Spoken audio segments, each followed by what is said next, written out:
প্রথমে কড়াই বসিয়ে আমি একটু তেল দিয়ে দিলাম, দিয়ে কালো জিরে ফোড়ন দিয়ে দিলাম। এরপর নখ সমান বিনসগুলোকে আগে থেকে একটু লবণ হলুদে মেখে নিয়েছিলাম যাতে অনেকটা একটু নরম হয়ে যায়। এরপর ২ টো কাঁচা লঙ্কা ফাটিয়ে দিয়েছি, দিয়ে নাড়াচাড়া করে এটাকে একটু ঢেকে দেব।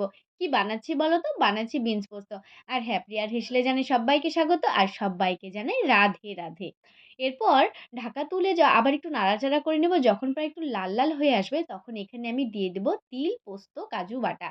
দিয়ে একটু নাড়াচাড়া করে নিয়েছি। নিয়ে একটু হলুদ দিয়ে সামান্য পরিমাণে একটু জল দিয়ে আবার একটু ঢেকে দেব।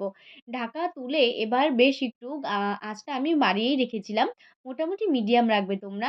বেশ একটু এপিট-ওপিট করে ভালো করে কষিয়ে নিতে হবে। আর হ্যাঁ, ধনেপাতার ডাঁটা আর একটু ধনেপাতা দিয়ে দেব। দিয়ে ভালো করে নেড়ে-চেড়ে নেব।